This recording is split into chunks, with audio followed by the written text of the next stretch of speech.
motion. Okay. Hi, Miss Gwen. I'm going to be your nurse today and I'm explaining how to give yourself an insulin shot.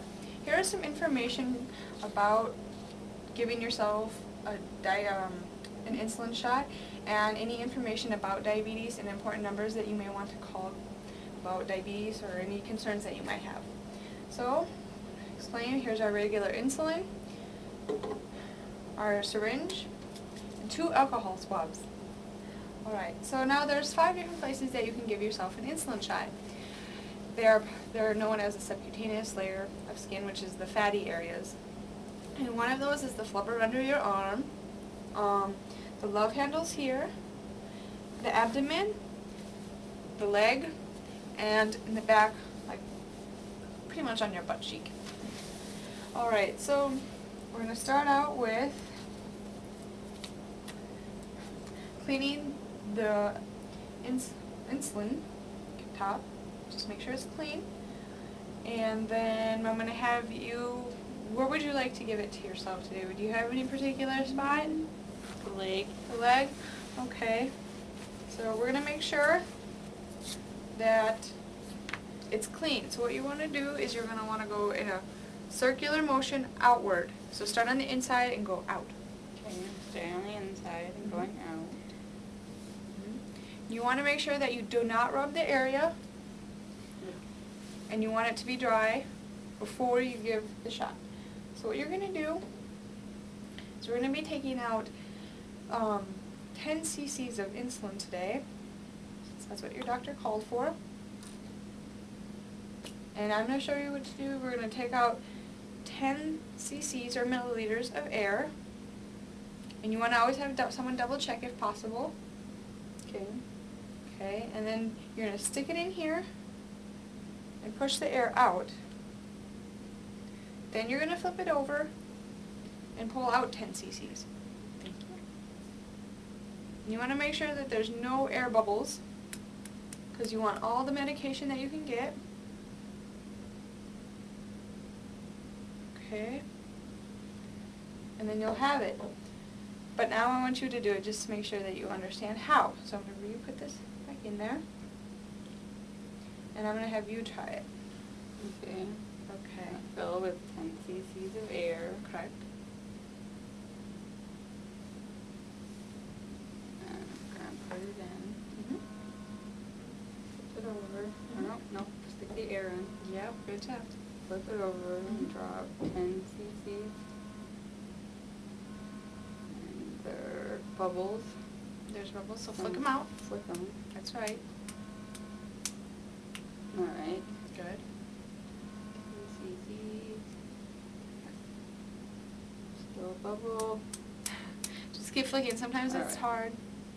Okay. You want to make sure you rotate spots so you're not always doing the same spot every day. You want to keep on a pretty regular basis around the same time of giving your insulin, but you want to make sure that you rotate different spots. So say you always do this, like, well, you may want to try your arm or your abdomen or your love handles. Okay, 10 cc's. Very good. And then what you're going to do is you're going to kind of hold it like a dart, go in, inject. And then when you pull out, you're going to come over and you're going to stick the needle into the cover and push that on and throw it quickly and safely into the biohazard container. Okay. Now make sure you squeeze it up every time you do this to the area so that you do not go into the muscle, because, yeah. Okay.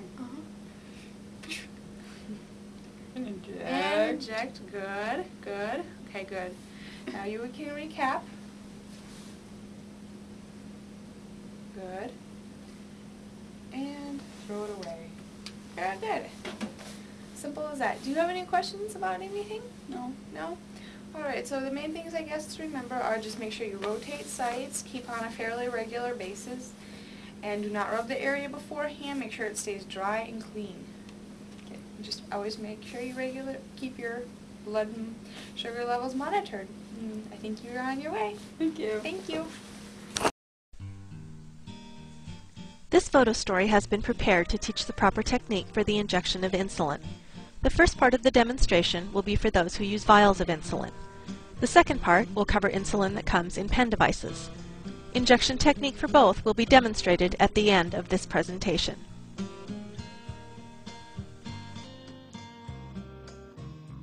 Before preparing your insulin dose, thoroughly wash your hands using soap and water. This should be done no matter what type of insulin product you have. Prior to withdrawing the insulin, inspect your vial. Be sure to check the expiration date as well as for any signs of insulin breakdown within the vial, such as long streaks or clumps. If the vial is expired or the insulin's appearance looks different than it did when you first acquired the product, do not use it. Obtain a new vial as soon as possible. Once your insulin has been inspected, if you have a cloudy type of insulin, gently mix it by rolling it back and forth between your hands. Do not shake the insulin. If your insulin is clear, you do not need to do this. If using a new bottle of insulin, remove the colored, flat plastic cap that is on the top of the vial. The rubber stopper should now be visible on the top of the vial. Clean the rubber stopper on top of the insulin vial using an alcohol pad. You should do this each time you use the insulin. The insulin vial is now ready for use. Safely remove the cover of the needle on the syringe. Take care not to let the needle touch any surface other than the vial of insulin or your skin where you will inject the insulin.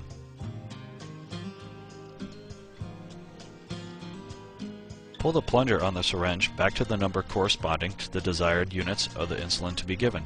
For instance, if you are to inject 10 units of insulin, you would draw the plunger back so the end of the plunger is at the line corresponding to 10 units. Make sure that you are using a syringe specifically meant for insulin injection. Gently push the tip of the needle through the rubber stopper and push the air in the syringe into the vial of insulin by pushing down on the plunger.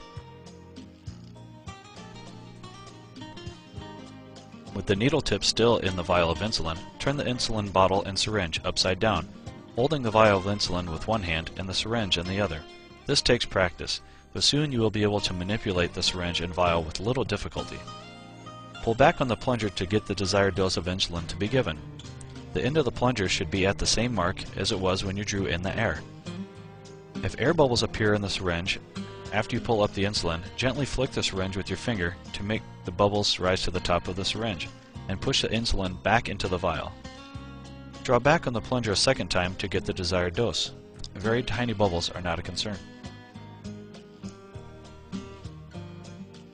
Pull the syringe out of the insulin vial and double check the dose withdrawn. Make sure that there are no large air bubbles present within the syringe, and that the tip of the plunger is at the desired line for the correct dose of insulin needed. In addition to vials, you may receive your insulin in the form of a pen. Many types of insulin come in this type of administrative device. There are some differences among them, but they all basically work in the same manner. Pull the pen cap to remove it. Be sure to check your insulin for type and expiration date. Use an alcohol swab to wipe the rubber seal on the end of the cartridge holder.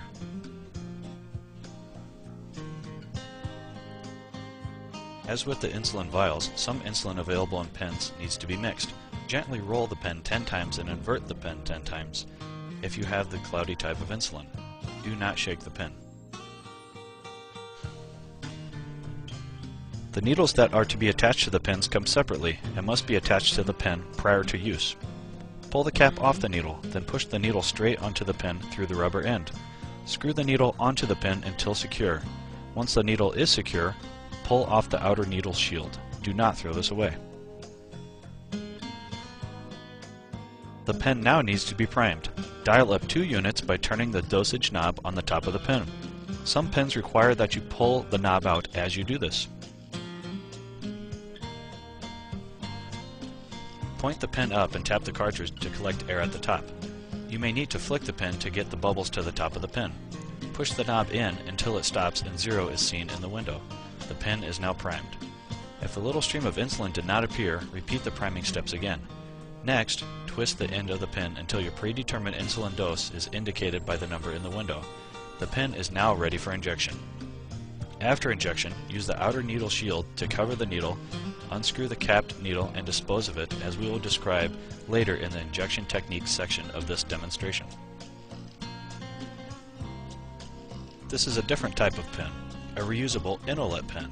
This pen device uses a dial, much like a kitchen timer, to set the dose and can deliver insulin in 1 unit increments. This is a delivery system specifically designed to suit the needs of insulin users with poor eyesight, reduced dexterity, and for those who found learning how to give injections difficult. This is a common device for insulins such as NPH insulin or an insulin mix of regular and NPH insulin called the 70/30. With this device, an insulin cartridge is placed into the space on the left that is above the threaded end. First, pull the cover from the bottom of the device.